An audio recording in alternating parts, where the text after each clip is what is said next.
Tonight on KQED Newsroom, an abortion pill move by Walgreens leads California to cut ties with the pharmaceutical giant. We check in on the latest fight surrounding women's reproductive rights. Plus, the California Environmental Protection Agency often leads policies that are ahead of the nation in the fight against climate change. We sit down with the newest Cal EPA Secretary, Yana Garcia, to discuss what she plans to accomplish. And we take a trip to the Chinese Culture Center of San Francisco, an arts institution built on 5 decades of activism. Coming to you from KQED headquarters in San Francisco, this Friday, March 10th, 2023. Hello and welcome to the show. I'm Priya David Clemens. Nearly 10 months after the Supreme Court decision that overturned Roe v. Wade, the fallout continues. This week, Walgreens finds itself engulfed in a firestorm over its recent decision to stop providing a widely used abortion pill, mifepristone. They will stop providing it in states where Republican officials have threatened legal action. In response, on Monday, California Governor Gavin Newsom tweeted that California won't be doing business with Walgreens or any company that cowers to the extremists and puts women's lives at risk. We're done. The tweet was followed by an announcement that the state would not renew a $54 million contract with Walgreens. Abortion services are increasingly being criminalized. We take an inside look this week at how Bay Area tech companies, Meta and Google, have helped police prosecute people who are seeking abortion services by sharing their digital data. Joining us now to discuss via Skype from Los Angeles is Business Insider reporter Katherine Tangalakis-Lippert. Katherine, thank you for joining us. Thank you for having me. You have done some in-depth reporting recently on Meta and Google's practice of sharing private data with police in abortion-related prosecution cases. Could you share with us what you found at a high level? Yeah. So law enforcement can utilize digital data from social media companies in 2 different ways. The first being anything that's publicly posted or voluntarily surrendered. So if you allow law enforcement to review your social media account during the course of investigation, that is fair game. Anything that you post publicly and in a non-private setting is also fair game. But what has been particularly troubling and concerning is the way law enforcement can make requests directly of social media and digital platform companies in order to access back-end user data like chat histories, location histories, search histories, and utilize those to build a case against someone, especially in the event that they are investigating an abortion. And there are a lot of these requests coming through. Yeah. So in Meta, as an example, as just a single company, last year received over 400,000 requests for user data and responded to these legal requests, which are accompanied by a warrant in about 70% of cases, which is a wide swath and a large percentage of the requests that they receive. The problem with that, though, is that oftentimes, according to the privacy experts that I spoke to, these requests can be overbroad. And in the course of an investigation into something, say, practicing medicine without a license, as in the case of one of these investigations, they might be able to pull additional information and add charges related to an abortion later, even if that's not what they were originally searching for in the initial request. You specifically describe a case in your recent reporting in which a mother and a daughter in Nebraska are set to stand trial. Tell us about their story. So in Nebraska, this is currently, as you said, playing out. There was a mother and her teenage daughter. The teenage daughter was being investigated over the course of law enforcement having found improperly disposed of fetal remains. And as law enforcement was pursuing this investigation, they made a request of Meta for chat logs between the teenage daughter and other people that she had communicated with. They found in communication with her mother that the pair had discussed potentially procuring abortion pills online. And though the investigation had originated before the Dobbs decision, which overturned the Roe versus Wade right, the abortion charges were actually added after the overturning. So this investigation was collecting information, and then additional charges related to abortion were added after they found potential evidence of that in chat logs provided by Meta. In response to this incident, right, Meta issued a statement. They said, "We received valid legal warrants from local law enforcement on June 7th before the Supreme Court's decision in Dobbs v. Jackson Women's Health Organization." And they say the warrants did not mention abortion at all. Are Meta and Google legally obligated to provide this information? So that's where things get into this kind of nebulous and kind of problematic area of requests.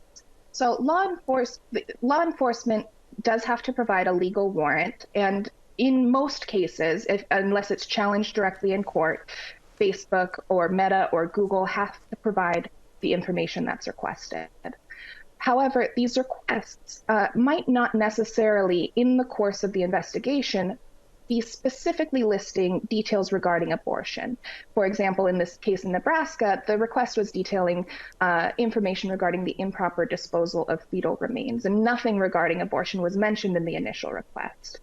That said, Google, for example, does have policy based on a California law that they will not provide information related to requests for information in abortion investigations because of a California law which prevents social media entities from doing so. However, if the request doesn't even involve abortion, they will still have to respond, and that information can get caught up in there anyway, regardless of what the original request said. I want to mention also that this is not just social media companies. Some online pharmacies have also come under scrutiny for their practices of tracking user data, which is then recoverable by police.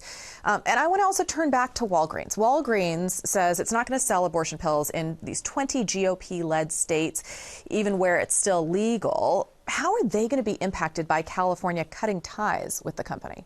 So a ProPublica investigation found that there are, in some online pharmacies, tracking links that store user data, which then makes it be recoverable with a law enforcement request. Similarly, with the Walgreens situation, the data regarding people's prescriptions, when and how they pick up, may be potentially recoverable, depending on the circumstances.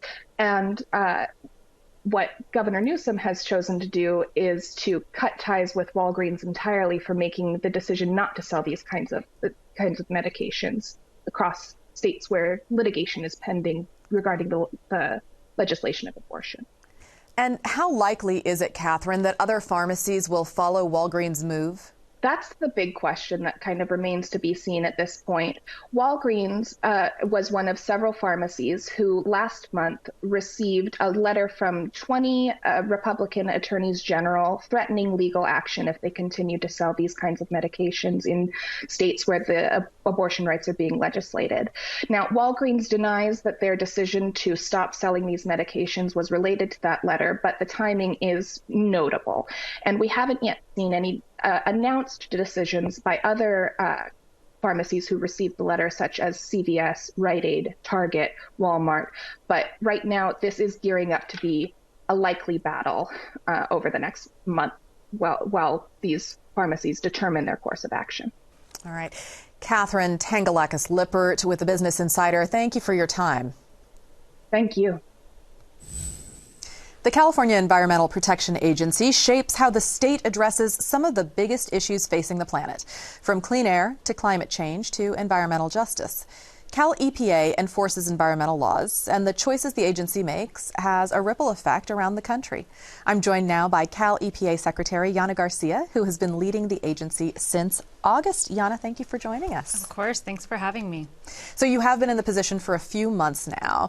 There are so many departments that Cal EPA oversees. I just want to let our audience know. You oversee the California Air Resources Board, the State Water Resources Control Board, the Department of Pesticide Regulation, Cal Recycle, the Office of Environmental Health Hazard Assessment, and the Department of Toxic Substances Control. That's right. Awesome that you got that. It is a lot, but it is hard to, I am sure, figure out your priorities. So sure. I would love to ask you, what is the number one thing you want to accomplish during your tenure as leader?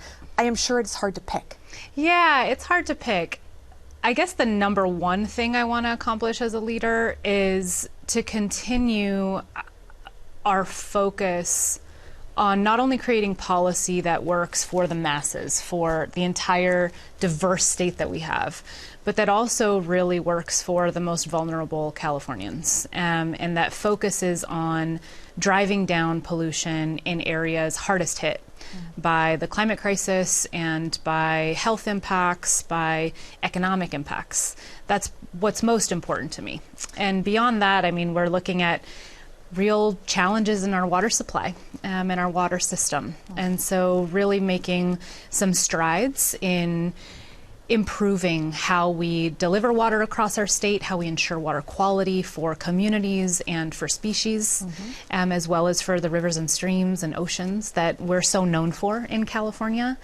You know, I really want to achieve some steps toward getting to a better circular economy, a place where we are handling our waste within our state in a manner that ensures environmental and community protections and opportunity, job opportunities for folks, and then transitioning away from some of the harsher chemicals that are used, notably in pesticide products, but also across our consumption.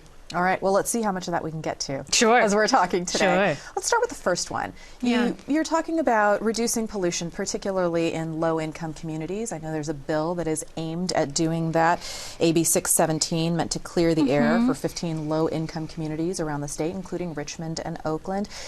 How hard is it to hold cities accountable to these sorts of regulations and policies when they are put into place? Much of our environmental work requires on really thoughtful coordination across all levels of government. So we interact very closely with our federal colleagues and necessarily with a lot of our regional and local colleagues as well. The air districts have a direct relationship with the Air Resources Board and complement one another. So the Air Resources Board focuses on mobile sources, vehicles, trucks, etc. And the air districts often focus on stationary sources, big emitters, industrial facilities.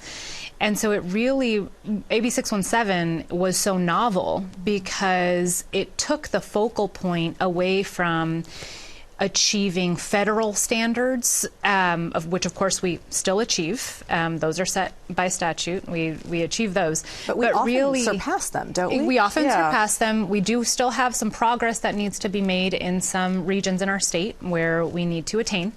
But we also want to focus on the more granular level. So what is affecting neighborhoods? What are the sources that communities are most concerned about that, you know, are causing mothers or families to stay home, to not feel like they want to go out, are causing asthma, maybe causing other impacts that we really need to drill down and address, not only from an air quality standpoint, but to your point, from a land use standpoint as well. Would you share with us a little bit about your own background and your upbringing and how that's, you know, maybe led into your work with environmental justice and your interest and passion in that area? You grew up in Mexico and in Oakland.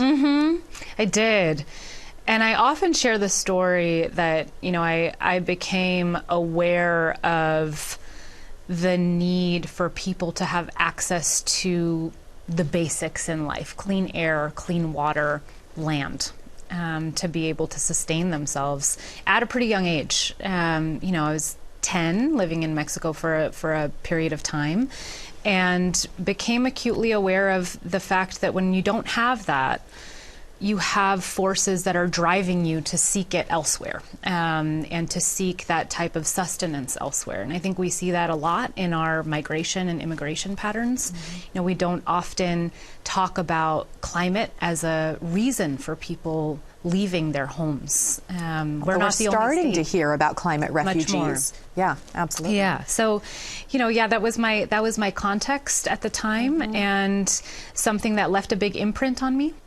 There are sadly thousands of people in California who don't have access to clean drinking water. What is Cal EPA doing about that situation? And if you could maybe lay it out for us a little more broadly. Sure. So the State Water Resources Control Board is tasked with delivering drinking water to many communities across our state. And one thing I want to note about our infrastructure patterns, you know, we often think of the southern states in our nation as areas where there were discriminatory land use patterns, and where communities of color, there in particular Black communities, were left out of the benefits of infrastructure. And unfortunately, that reality is also a part of our history here in California. And we have many communities across our state who were left out of the infrastructure that was provided to municipalities and towns and as they grew into cities. This is an issue that is most pervasive probably in the Central Valley, but not exclusive to the Central Valley. And so one of the things that the Water Board has really focused on is requiring municipalities, municipal entities to bring in excluded water systems where we have some pretty significant water challenges, drinking water challenges, high levels of contaminants, and an inadequate access to monetary resources to make the necessary improvements that we need. So the Water Board requires those to be what's called consolidated with larger municipal systems, and that's one of the best tools that we have to bring in some of the drinking water challenges and be able to address them. We also have been providing a significant amount of interim bottled water to communities while they're getting their consolidation underway. That's not a permanent solution. It's not an ideal solution. Mostly we want to make sure that communities have access to whole systems, to the economic resources, and are able to manage the water systems in certain instances themselves. This is a good area where we see job growth and job opportunity and training opportunities for so many Californians, especially young people.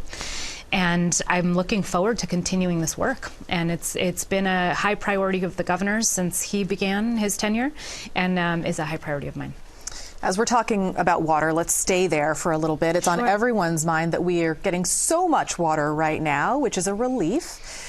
And, Governor Newsom has said often that in the future, the wets are going to be wetter, the dries are going to be drier, the hots are going to be hotter. I'm assuming you subscribe to that same philosophy. So while we do have a lot of water coming in right now, we have issues with water storage and really being able to hold on to a lot of that water. And I'm curious what the state is doing, and under your leadership, what you're proactively paying attention to in order to help us through these periods of drought in the future. Yeah, the governor is exactly right. I mean, the wets are wetter as we're seeing right now. And the dries can still continue to be dry. One thing I want to note is that while the wets, the storm events, the heavy rains, and often the snowmelt can help surface water quite immediately, we still have groundwater depletion levels that are significant. And in many ways, we have a drought underground, although we may have water on top. And that's something that many folks who depend on groundwater know very well. But for many of us that are in urban areas, we don't see that and don't depend on it in quite the same way. One of the things that we are heavily focused on now is ensuring that we can leverage the storms, leverage the wets, be able to benefit from them for flows that are beneficial to fish, for flows that can help deliver water to, yes, some growers, sometimes our agricultural community, and also to communities where their immediate water access may also be impacted by the droughts that we've seen in the past few years. So recharge of groundwater levels is a high priority. Making sure that we're able to move water to where it needs to go is a high priority as well. And also ensuring safety. The snow melt right now and with the storms is a cause for concern. We have many residents who are concerned with their own safety and their own well-being. We had too many people who were impacted by floods and who are still recovering from that, including in areas across the valley, places like Planada. The Salinas Valley was hit very hard. These are not only areas where people are struggling with the impact of the storms, but where people are socioeconomically in a position where it's difficult to recover. They need our attention and need our help and support to be able to recover from these storms. So I would say, first and foremost, we're concerned with the protection of life and property and the ability for Californians to recover from some of these heavy weather events. We're constantly planning for these kinds of emergencies at the state level and again in contact with our local counterparts and federal colleagues as well. And then second, really leveraging the ability to charge our groundwater aquifers to the extent we're able to and divert water to where it needs to go when we have the wet weather events as well. So are there plans to build more water storage facilities? There are, water storage is something that's always a need. Within Cal EPA, our focus is ensuring that our environmental standards and water quality standards are not compromised in that process. Our colleagues at the Natural Resources Agency are tasked with, ensuring that water supply is maintained, and we work very closely in that and have a careful balance that we have to strike. Let's turn to another issue in the state, which is housing. And there are a couple of ways in which I would love to hear your thoughts on this. One, wildfires in the state seem to be impacting the ability to build housing in some of these, urban wildlife interface areas. And so I'm curious about what's happening there, but also regulations within the state, such as CEQA, have been a problem for developers, at least developers who say, hey, I can't build because we have some very restrictive policies. Could you share your work at Cal EPA and how you're addressing these various issues when it comes to housing? Yeah. Well, first and foremost, I want to say when it comes to the California Environmental Quality Act, this is a landmark, unique law that we have in California that has acted as a necessary tool to protect the environment and communities over several decades, and is really important in that regard. Provides for required mitigation that can really protect people and save lives. So I want to make clear that is very important in that respect. I think what we see now in terms of building the future that we want to see is that we have to say yes to some things. And a tool like the California Environmental Quality Act is designed to kind of pause or ensure procedural and substantive protections for the environment, for species, for people, but it is not designed necessarily to facilitate easy development. I think now what we're seeing not only in housing, but also with zero emission vehicle infrastructure, charging infrastructure, what we're seeing with wind energy production, solar energy production, renewables, is that we have to get to a point where we're saying yes to development. And the housing stock that we need to build is an extraordinarily important priority, not only from a human standpoint, but from a climate standpoint. We have to be able to ensure that people can afford to live where they work, that they're not living as so far away that they're contributing to the climate crisis inadvertently by just trying to get to work. So I think we're at a place where, with CEQA in particular, but more big picture with respect to the types of development that we want to see, that we have to agree on sets of principles, mitigation measures, if you will, that we're clear on, that we want to make sure are implemented, but we're also saying, yes, we want this development. We want good jobs, we want the benefits that come from this development, and here are the mitigation measures that we land on. In the last few moments we have together, you are a mom as well, a working mother. This is International Women's Month. I'm curious about talk to me about the place that women fill in terms of fighting for our environment, in terms of fighting for the next generation. How do you feel that? The most direct thing that I think of that comes up often for so many people is that, women, because we often are mothers, are sort of these keepers of our future. We think of the environment as parents, as those who are interested in leaving our children with something better than what we have seen. And I think increasingly that's becoming challenging, It's all over the media at times, and I know that many people in my generation sometimes can be nervous to have children, right? The future looks uncertain in many ways. But I think the most clear example of how mothers contribute to the environmental movement is sort of in that stewardship of environmental resources, providing that hope, that vision for the future as moms. I think that's a big part, but that's not the only part. You don't have to be a mom to be in the space of caring about stewarding the environment. Women provide such a critical seat at the table, such a critical perspective to creating good solutions, good policy, to refining our approach where it's needed. We're our own powerful entities in so many ways. We provide such diversity, and in particular, women of color who have often been not as represented in these positions offer a perspective that is really critical to the state. We're over 50% of the population women, and as a Latinas are also a significant part of the population of the state, and I think the state leadership should reflect the population of who they serve. And you are the first Latina to ever be in this office. I am. All right. Well, we're looking forward to seeing what you accomplish over the coming years and wish you the best of luck. Thanks so much. Great to be here. Cal EPA Secretary Yana Garcia, thank you for joining us. Thank you. 1 year after the passage of the Civil Rights Act in 1965, the Chinese Culture Center of San Francisco was founded to combat racism and inequity. 50 years later, the center is still elevating underserved communities. And it's this week's look at something beautiful.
What beautiful representations.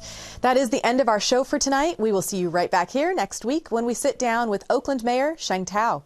If you'd like to share your comments or questions, you can email us at knr@kqed.org. You can also find KQED Newsroom online or on Twitter.